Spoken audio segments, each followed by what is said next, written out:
When I stand up, does that make everybody go quiet? Didn't work. Oh, it works. Isn't that wonderful? Now, I'm just going to apologise for Matt and I because we're both nervous, would you believe? So we're doing the kind of yin and yang and just settling each other down as you all come into the room. Peer support, bit of mutual peer support here. So welcome everybody and good morning. Thank you. Someone I know. We can't sort of distinguish many faces, and in saying that, I'm just going to introduce myself. My name's Lynn English. I'm actually on the National Mental Health Consumer and Carer Forum. I'm also a member of the South Australian Mental Health Coalition Board, and as such I'm on the local organising committee, and I was the co-chair of the Lived Experience subcommittee. And it's been a fairly busy period. And I hope for those of you that have been here for a day or so already, and if it's your first day, welcome. I hope you enjoy the conference. And I'm going to introduce you to our wonderful country that we're meeting on today. I'd like to acknowledge the lands of the Kaurna people, the country and lands that we're meeting on here today, the traditional owners, and I'd like to pay respects to elders past and present. I'd also like to acknowledge those with a lived experience and those who care for, love them, family members, and those who aren't with us, who've agitated, advocated, represented and spoken out over the years, who may not be with us any longer. And there's a number of us in this room who have lost friends and colleagues this year and in the last 12 months in particular. We've had three very special friends that have passed away in the past 12 months, and none of which would be Jackie Crowe, who many of you would know as the National Mental Health Commissioner, and wonderful, outspoken advocate and a great person. So I'd like to acknowledge those who are dignitaries. May have a special mention, but they're not going to get one, because for Matt and I, you're all dignitaries, and we're really happy to have you all here today. And without any further ado, I'm going to introduce our keynote speaker, Matt Ball. Matt's a mental health nurse practitioner and psychotherapist, facilitating psychotherapy, supervision, group work and training at Humane Clinic Adelaide. Matt's areas of interest include extraordinary realities, psychosis and trauma, and how the experiences overlap, and the human-to-human relationship approaches to personal distress and meaning. Matt has led the training of 150 staff in the Maastricht approach to hearing voices in the public mental health system in South Australia. He continues to pursue the reality of a public mental health system that does not medicalise human distress as a potentially humane and just approach to any one of us who may seek support in the context, the existential dilemma. He changed this. I had it all organised and he's changed it. Matt's the founder and co-director of the Humane Clinic, a trainer with Blue Knot Foundation, the current chair of ISPS Australia, and was awarded the 2017 Australian Mental Health Nurse of the Year. Yay. It's a big one. And Matt's work is informed by his own lived experience of madness and unmadness, both in his personal and his professional journey. Matt, thank you.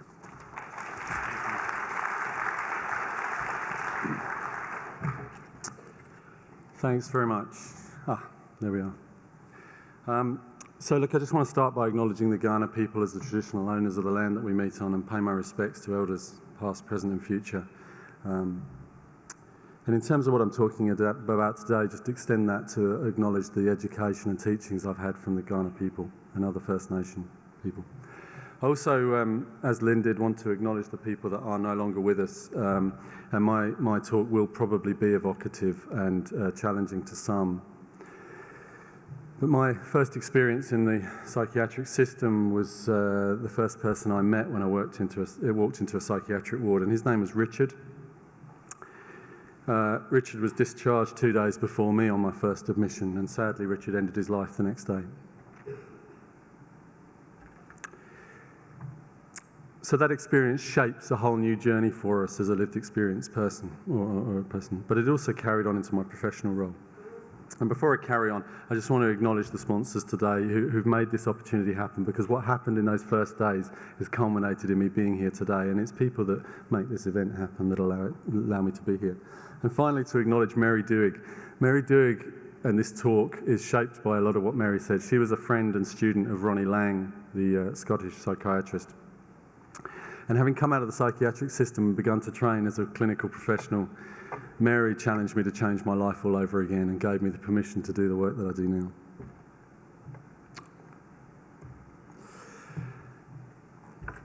In order to talk about what I'm talking about today, I wanted to acknowledge the community where much of what I'm talking about was learnt. We shared in mutual growth and acceptance in accord with one another's realities.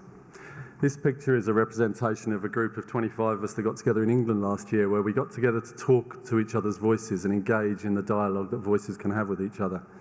It really took me back and kind of gave me that lovely experience of the lived experience in the professional role, where it was impossible to tell who was the patient and who was the professional in that space.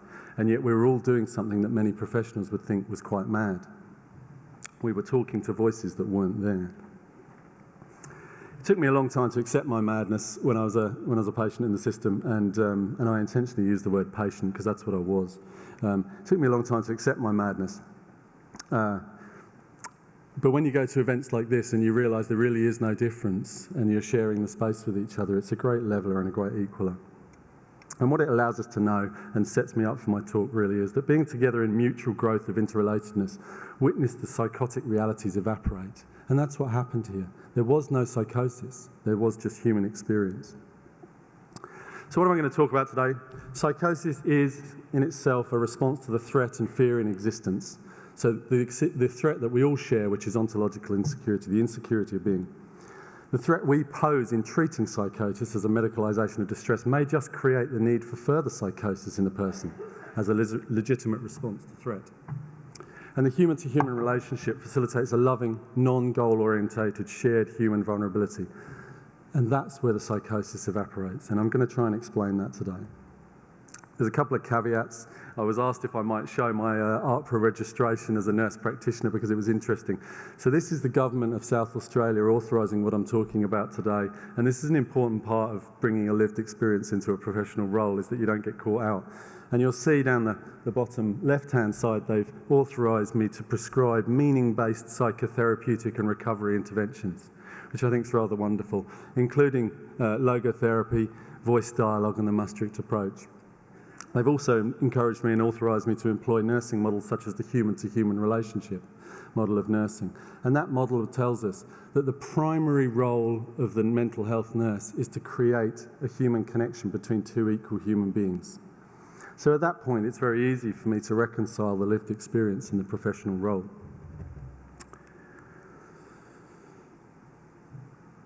Here we go. The roar. The conference looks at the roar and the whisper, and I'm here to talk about my reflections on the journey, but I want to talk about the roar. The roar at the moment is the dominant discourse. The dominant discourse is owned by diagnosis, medication, treatment, ECT. What does that look like in reality? In South Australia, we prescribe antipsychotics at a rate of 30,000 per 100,000 people in the 18 to 64-year-old population. Obviously, that data needs to be levelled, but that's an extraordinary rate. If we go to antidepressants, we prescribe in Australia antidepressants at a rate of 175,000 prescriptions per 100,000 people. It's an alarming situation that we've arrived in, and that is the dominant discourse. ECT, another characterisation of our system and the discourse, we often hear about the success rates of ECT, and my question is always, what is the success that we've achieved? What is it that we've targeted? It's a question I think we need to reflect on. But there's another aspect of the dominant discourse, and that is policy, framework, systems, goals. These are all the things that substantiate the discourse of illness and medicalisation of human distress. And they're a challenge to us because they are policies that are built on the dominant discourse, not policies that are challenged by it. And even when we arrive at situations like the 5th National Mental Health Plan, what we do in the system, in the discourse, is we cherry pick the bits that work for us. And as there's a dominant discourse of the professional role, that's the bits we cherry pick. Another thing that we notice a lot in the system, which is a big roar, is goal planning. And whenever I think about the goals that I'm supposed to set with people, what I actually see is that we set goals for people. We decide what people need to achieve in their mental health care, and that's often based on the other discourses that I've mentioned. And it takes me back to the time when I lived in the community of mad people. And I remember the goal planning sheet, and having looked at my medical records, it's fascinating to see that the goal planning sheet that they used with me was goal 1, goal 2, goal 3, and it was my handwriting, and that was in 1996. So it's quite fascinating to see how we've reverted to a mechanism that's not like that. How do we maintain the raw? How we maintain the raw in the clinical setting is situations like our assessment, and that's personified in the mental state examination. So those of you that don't know about the mental state examination, the two bits that really intrigued me are the notion of insight and judgment. And this is the beginning and actually probably the end of the double bind, where we, as the professional, assess based on someone's story whether they have insight into my understanding of what's wrong with them. If that sounds confusing, it is. If we don't accept the understanding that somebody has of us, then we're more ill. And there's the double bind. Then we're assessed on our judgment in decision-making based on the double bind. And making judgments about our lives and our steps forward in the context of a double bind is an untenable position. So this talk's going to focus now on psychosis primarily, but I think it applies to all of our work. And follows on with the raw. And I wanted to explain this slide, and a lot of people have seen this slide in different presentations that I do, but it really builds on the notion of the raw, because what we actually do within the raw of the dominant discourse is talk about person-centred care and keeping the human at the centre of what we do. And if we did that, we would probably see that many of the distressing realities that people experience didn't exist, and I'll explain that more. But we don't ultimately do that. And the reason we need a change is because that I would like to suggest that people can own their own experience. People can make sense of their reality. In the system, we offer limited opportunities because of the dominant discourse, well-intentioned, but perhaps with some folly, as Lang would have said. People are often fearful and distressed in the public mental health system. They're fearful and distressed of their own experience, and we place them in an environment that does more of that. We offer powerful medications at a rate of which I've described, and we minimise the effect of side effects, or the impact of side effects. But in reality, the side effects of these medications are quite extraordinary, and of course, both mimic the mental distress and the negative symptoms that we talk about, and produce symptoms like psychosis when we come off these drugs. It's quite extraordinary. We repeatedly hospitalise people, but we fail to ask what did it achieve, I think. We have discharge planning times of 8 to 12 days, and yet the medications that we believe are the right way forward actually tell us that they might take 2 to 6 weeks to start to work. So what are we doing when we offer these short admissions? Are people psychotic, or do they have dissociative realities? Are people the victim of a biological disease, or are people responding to threat in an innate biological response? And we'll unpack that. There's a negation reflex, which is when someone tries to tell us that they're not mad and we tell them that they are, and they prove that they're mad by telling us in quite extraordinary ways that they're mad, that they're not mad. That should sound mad. I hope it sounds mad. And what we need to avoid as professionals or peer workers or anybody in this setting is telling people that their realities aren't true, because they'll go to extraordinary lengths to demonstrate them if they're important. People lose their personal freedoms, and we have a mental health act that says people need to be treated for an illness, and yet the illness model is a social construct. There needs to be evidence-based treatment for an illness or a disorder, and yet the evidence of antipsychotics is limited at best. People are often living with a sense of shame and a frightening secret, because we now know that there's a dose response between child adversity, trauma, spiritual crisis, and psychosis. So people are living with those dilemmas regardless of what we do or don't do. And then we have the negative symptom paradigm. An absolutely fascinating journey, and I'm just going to offer you a hypothetical idea around this. A person hears a voice, a primary positive symptom of psychosis, that tells them that there's someone outside the house that's going to kill them if they leave the house. That person doesn't leave the house. They apparently have a negative symptom of an illness. What we could understand is that person is trying their best to survive the very, very real reality of a voice telling them there's a threat, and therefore not going to the threatening space. And at that point, we start to see the human being as a skillful survivor, rather than a person that's innately mad. The whisper at the moment, the whisper is seeing the non-psychosis that we share. It's based on connection, coexisting in the situation, and we all coexist. We're coexisting in here today. Love and madness creates unmadness. So what if we meet madness with love, we find unmadness? And what if we drop our goals? What if we leave our goals behind for that person? We accept what I was just talking about, that there's an innate response to create safety, and we get into accord with them. And that's the whisper of our system. And my challenge to you today is that we start to roar that system. Roar it out loud. Tell everybody, no, this person's skillful, this person's a survivor, this person can lead us where we need to go. That's not currently the state. In the context of what I'm about to say, I thought it would be useful to demonstrate that I'm a reasonably responsible person sometimes. Safety may just be the goal of the human-to-human relationship, and I've borrowed this slide and adapted to it from John Watkins and Vic Voices. But this is how I work, and this is the context of the rest of what I'm going to say. The person, the psychotic person, the person that's in distress, they can feel and experience safety. They know that at some point. They haven't always been psychotic. I am in control, which I can recognise more easily when I experience safety. So in creating safety, I gain control. I don't gain control by someone else making me feel less safe. I know what's best for me as an innate biological response. When I need to make decisions, I can ask for support, a good plan.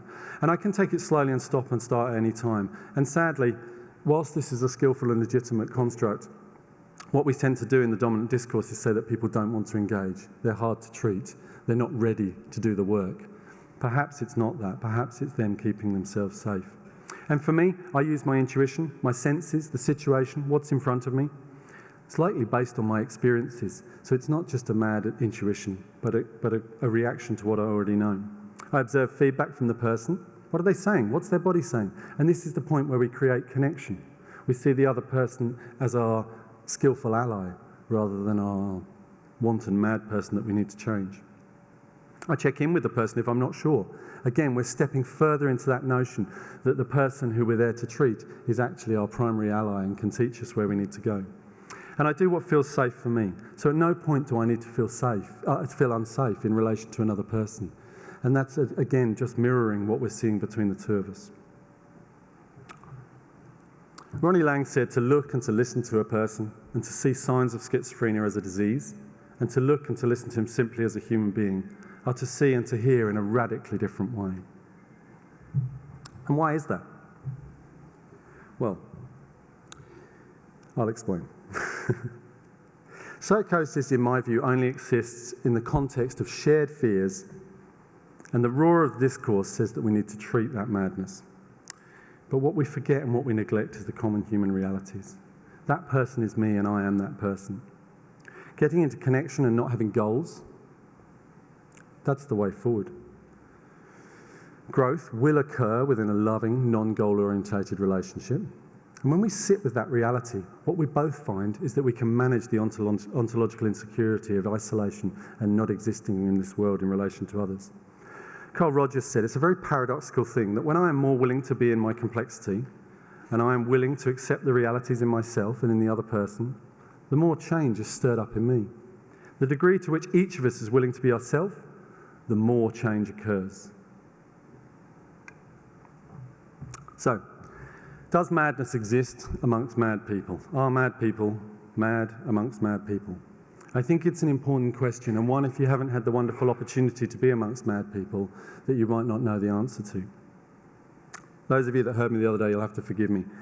I lived in a community and there was a young woman called Mel. She's sadly passed away.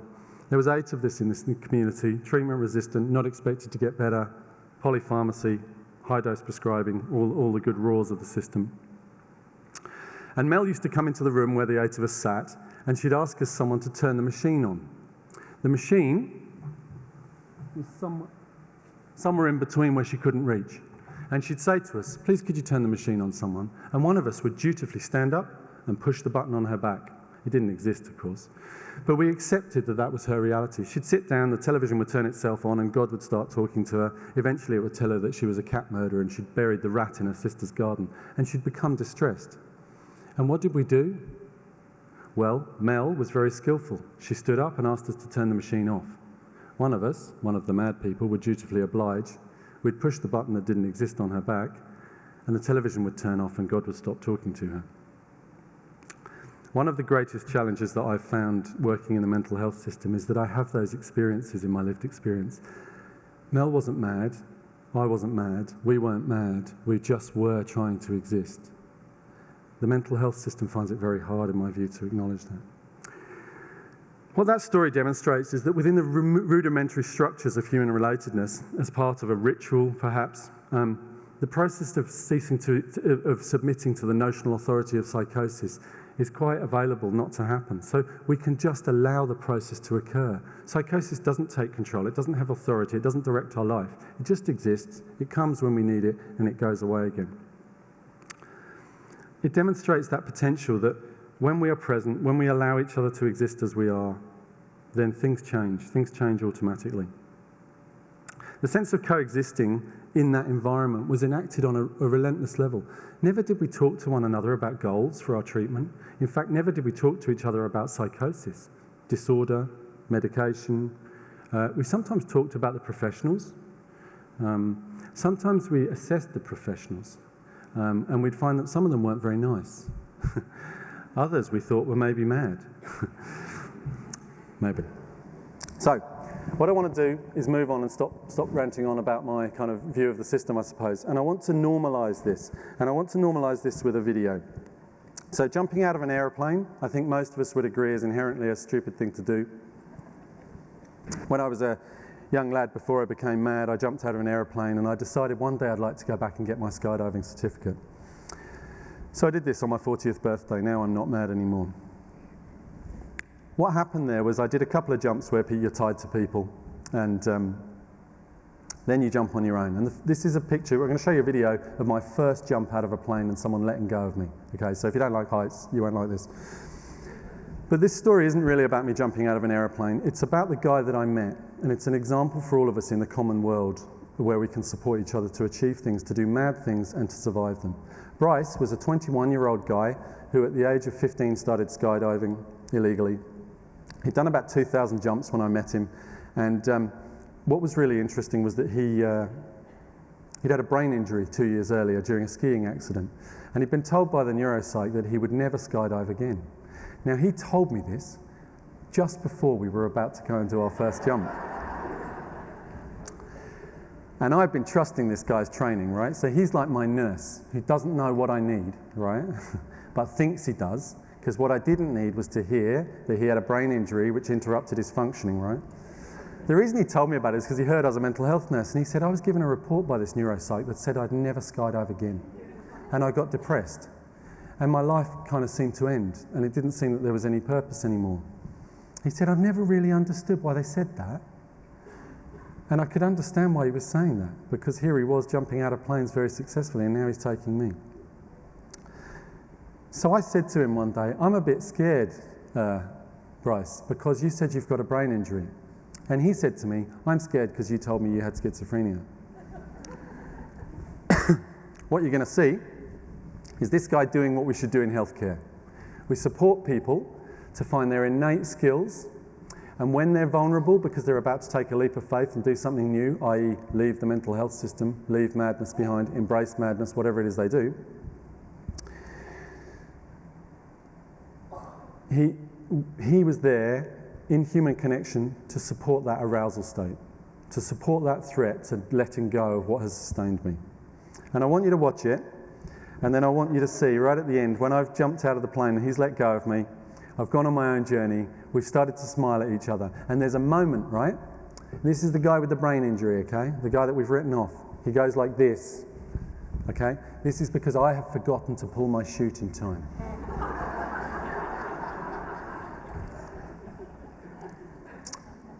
Then at the end, you're going to see me fly up and him fly down and him celebrate what he's helped me achieve. And what if that was the dominant discourse in the mental health system? That we supported people, we took massive risks because we believed that their innate survival mechanism was going to get them through, and then we celebrated it. So here you go, this is great.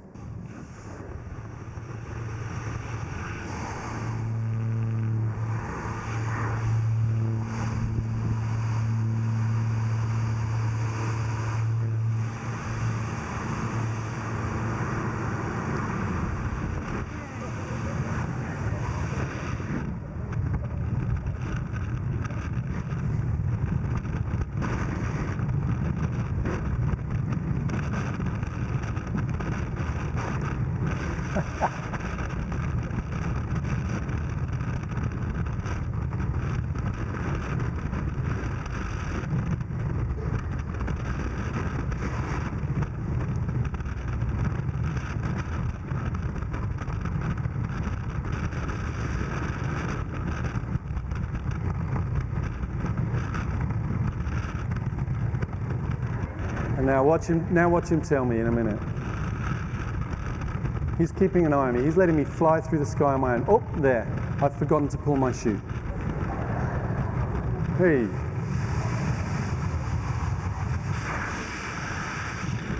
What he's done is facilitated me to live out a dream, a fantasy, survive. And now, Yeah, man. Yeah.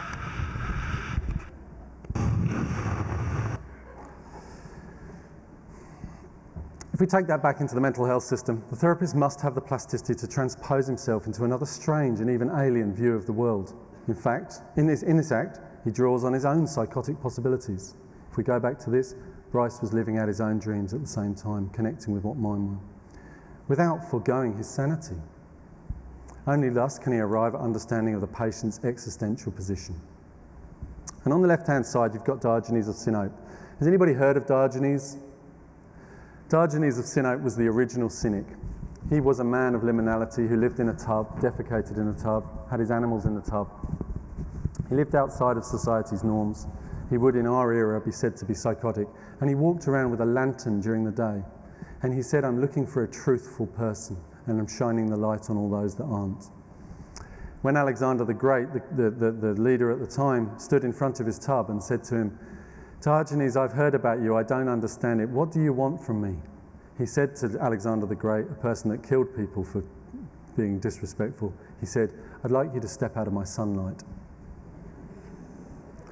What if our role as mental health professionals is to step out of the way of people's recovery, people's needs, people's skills and quality? What this is talking about is the state of liminality. People who end up in liminal spaces are those people that are said to elude classification, not here, not there, people who are betwixt and between, people who are on the threshold of connecting with our society. And this is the psychotic person for me. People become liminal in the context of relational unsafety. It's a response and it's a requirement for them to exist, to separate themselves from the threat that they're facing. What Michael Jackson, not the singer, what Michael Jackson tells us, the theorist around liminality, is that liminality creates the environment of creativity, empowerment, and a space of transformation and healing.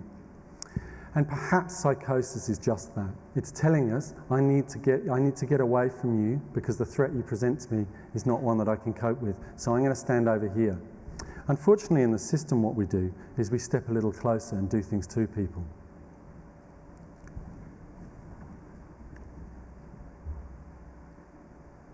So now I want to bring it back into the real world. I think about psychosis a lot. I think about how we need to step away from people in order to allow them to become unpsychotic. And I think I'm really good at it. I've been a patient, got a lived experience, of course I know best. But unfortunately I've got the discourse of my profession as well. What does it look like in everyday life? So I'm going to read you a story about the bird in the roof now. When I was 25 years old, I was considering whether I was going to become a monk in the Thai forest tradition. Sorry, here we go. In the Thai forest tradition. And I was unemployed, not unemployed, I was working part-time, surfing a lot, having a good time. So I didn't have much to do with my days, right? So then I've heard this bird in the roof of my house. Some of you have heard this before. And what happened next really interested me. I thought I was a non-goal orientated, hypothetical embracer of liminality. I had a bird trapped in my roof. I could hear it flying around. It kept bashing into the walls, trying to be free from being trapped. It appeared quite psychotic, not accepting the objective reality that it could not find an exit. I wanted to help the bird, and after several attempts to catch the bird, to free it from the roof space, I sat down and waited. And I thought I was just waiting. I thought I was offering it the opportunity to become free. But after 2 hours, when the bird sat on my leg, it started to hop towards me. It was almost within touching distance. I suddenly reached out and tried to grab the bird. Previously unaware, I discovered that I was not just sitting with the bird. I had a strong intention and a goal. I was seeking to change the bird's reality that allowed comfort and integration of the experience for me. I wanted to save the bird. The bird acted on fear and flew away from me significantly faster than I could capture it. The bird again began to fly around psychotically. I waited for another 3 hours, and this is a true story. I waited for another 3 hours and sat this time with my hands open in a position of inviting the bird to come to me. After about 3 hours, the bird hopped up my leg, and I waited, learning from my previous mistake of trying to change its reality, until the bird sat on my hand, at which time I gently closed my hand around the bird. We were both released from the roof. It was interesting because only when my intention to capture the bird was removed was I actually able to connect with that bird and free both itself and myself from the space of psychosis, or being trapped, if you like. The challenge here is that we have to listen to many voices. Those of us that know anything about open dialogue will know about our vertical voices. And much of what we do in psychiatry and what we try to do to people who are in liminal spaces of psychosis or any other extraordinary state or distress is we try and change that reality. And what we don't see is the many voices that are in the room, the many needs that are in the room, the many realities and expressions that are in the room. And so I just want to tell you about this guy now. His name's Mick. It's obviously not his real name, but he's very happy and proud that I'm telling this story. And this was an example of how psychosis can evaporate when we see Bryce and me trusting each other, sharing that space, or when we see me with the bird, not having intentions, not trying to impinge on the other, and we create safety and connection. Mick was in hospital. He told the doctor that his voices were telling him to kill people. When the doctor detained him, he kicked the door, so he got put in a seclusion unit. He asked to see me. I went to see Mick. I took another nurse with me who was interested in hearing human relationship and not disorder. And what happened next was quite fascinating. We sat opposite one another, and I reflected on what was happening, and I thought, I wonder what it's like that his voices are telling him to kill me, and whether he really wants to kill me or not. And if he doesn't, I wonder what that might feel like for him, because he knows me and we get on well. So I asked him, I said to him, Mick, your voices want you to kill me, is that right? And he said, yeah. He said, they want me to cut you up and hide you so no one knows I've done it. Okay. And that's where this kind of whole risk and excitement comes in, that we need to do something. But he was sitting calmly in a chair opposite me. And I said, okay, Mick, do you want to kill me? And at this moment, tears rolled down his cheeks. No, Matt, I don't want to harm you at all. We sat quietly for a minute in what was a very connected space, and eventually I said to him, what do you need, Mick? He said to me, I need a hug. He stood up and we hugged, and he cried and he cried and he cried. And do you know what? In that moment, there was no psychosis. That was what he told me 6 months later. My voices didn't exist in that moment. So what is that? That's not a biological disease. That's about connection and love and creating spaces of safety.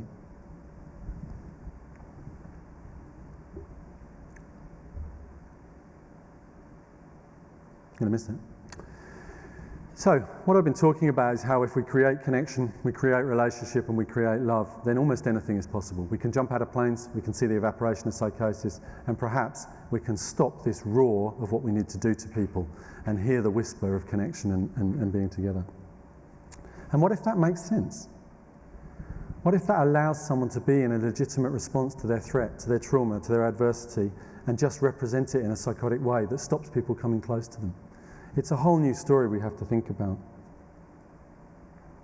What it also does, of course, as Lang said, is it represents that I might be the threatened person and I might become psychotic.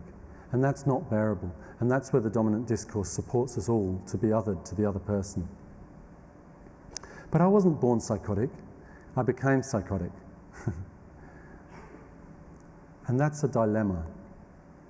Because it means, I think it means that any of us could find ourselves shifting into that space.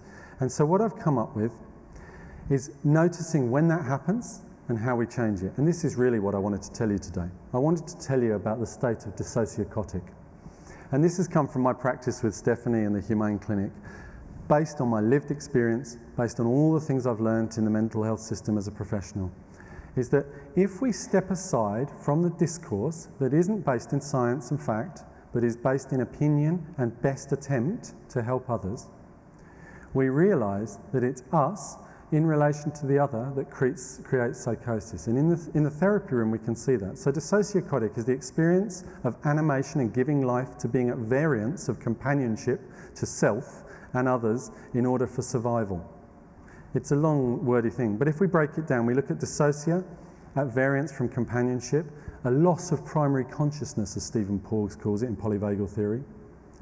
Cot, from psychotic, a giving of life, an animation, a principle of being life. and ick, having some characteristics. We have some characteristics, giving of life, to create variance from companionship when it's not safe. I think this is very exciting because it also invites us to know how to respond. If I am creating this threat in relationship, then I can have a role in stepping aside from that threat. And I'm just going to tell you about a guy where I've witnessed this most. I was doing a Hearing Your Voices interview with a guy, and he came into the room. I was telling someone this morning. He came into the room and he sat in the chair. He'd waited 6 months to see me. He hears voices. He's very tangential, one of our favourite diagnostic classifications. And he sat in the chair, and I said to him, right, we're going to do the Maastricht interview. He was really keen, or his care coordinator was really keen. He worked with me. And I said, so can we just start at the beginning? What's your ethnicity? And he said to me, this is a rubbish assessment, which wasn't really what I expected. So I said, oh, what would you like to do? And he said, I'd like to lie on the floor, please. So I said, but we haven't talked about psychosis, by the way. We're just assuming he is psychotic, because that's what we've been told. So he said, yeah, I'd like to lie on the floor. So I said, oh, it's not a very nice carpet, but if that works for you, please. Are you happy to carry on? Yeah, I'm happy to carry on, he says. So I said, okay, could you just give me a bit of an overview of the psychosis or the unusual realities that you have? He said, oh, this is rubbish. I don't want to do this. This is pointless, he says. Well, it became a bit of a difficulty because I needed to know about his psychosis in order to solve his psychosis, but he wasn't psychotic, and so he didn't want to tell me about it. And we got into this dilemma. So I said to him, well, what do you want to do? And he said, can I write on the whiteboard? So I said, yeah, of course you can. And what happened next was quite phenomenal. He wrote his tangential language all over the whiteboard. As Ronnie Lang would have said, word salad. He just wrote and wrote and wrote. And I watched this and I thought, there's the psychosis everybody talks about. Until he stopped. It was a big whiteboard. Big whiteboard. And he said, have you got another colour pen? I said, oh yeah, of course. I went over and got a green pen.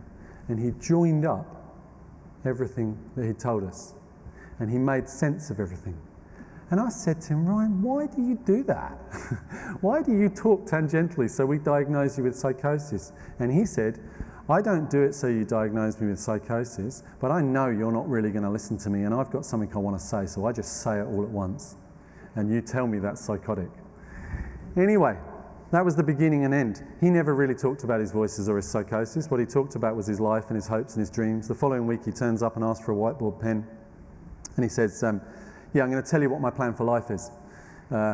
And he wrote about the 5 names of his children that he wanted. He wanted to start volunteering and working in local government before moving into federal government. He thought he'd like an apartment on the beach somewhere, as well as a house for his family in the city.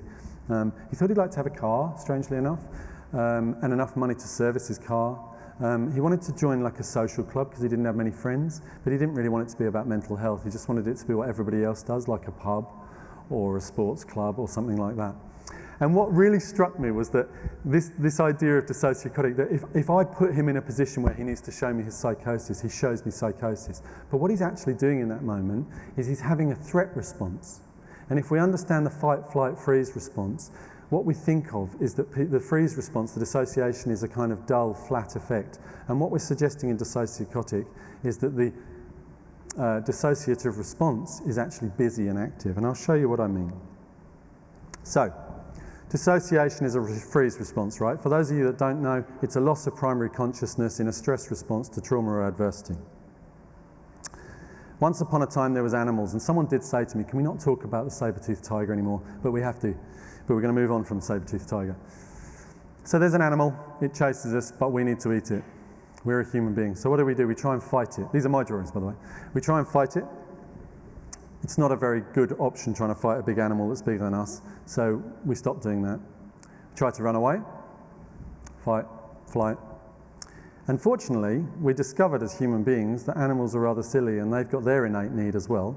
So if we lie flat, which we do unconsciously as an innate response in dissociation, the animal runs past us. We've survived. Happy days.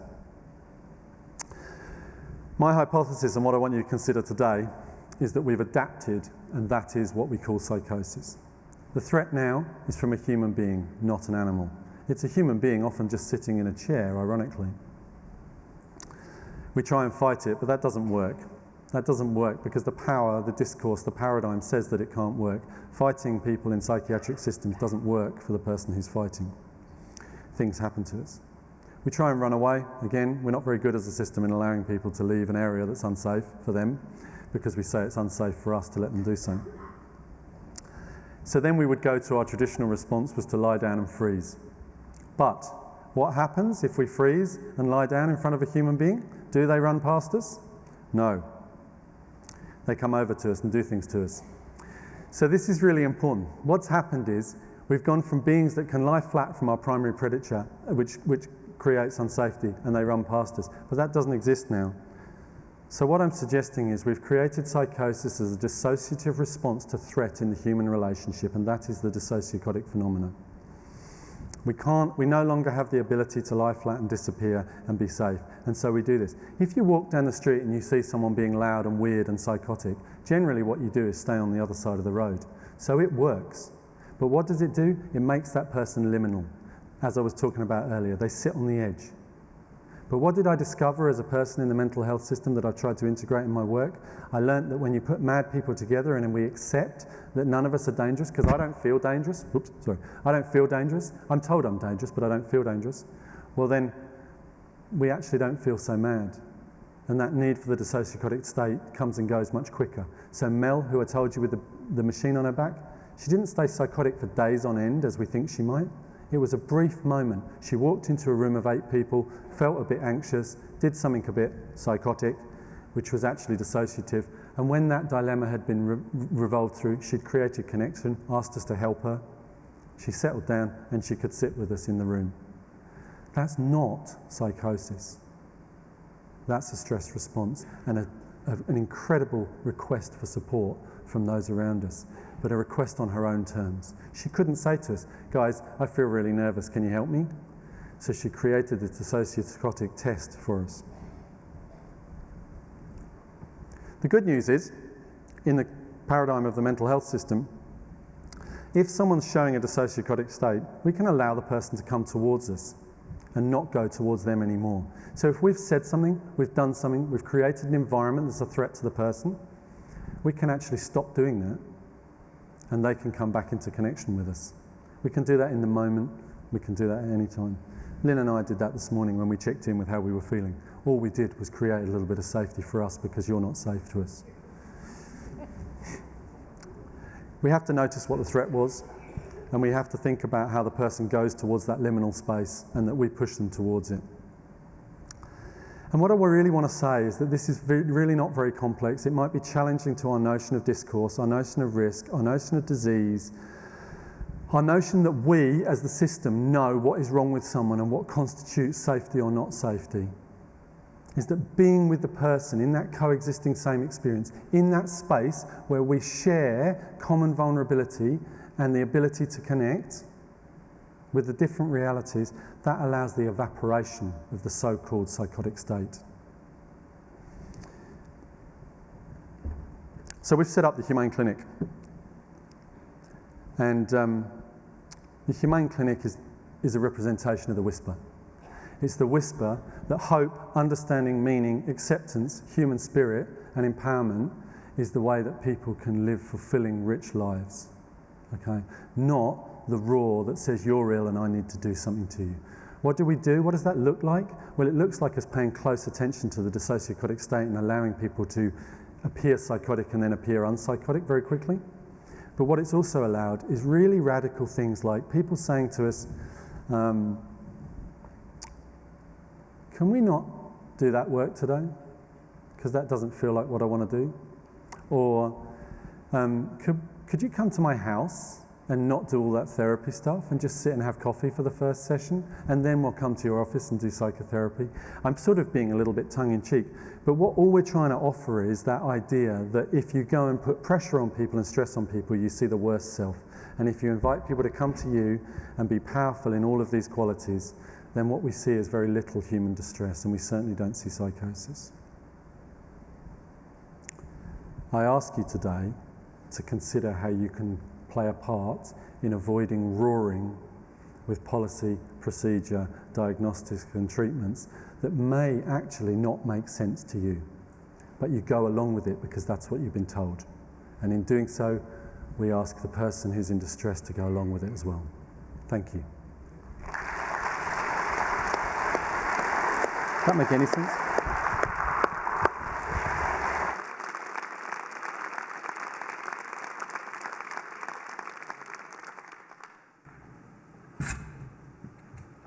going to introduce you, Vivian Miller.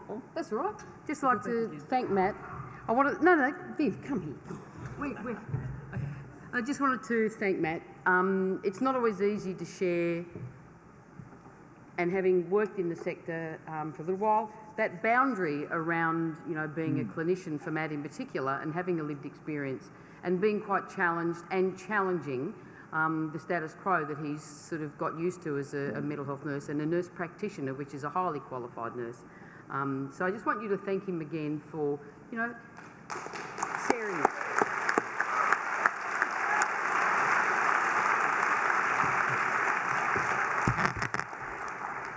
Thank you so much, Matt and Liz.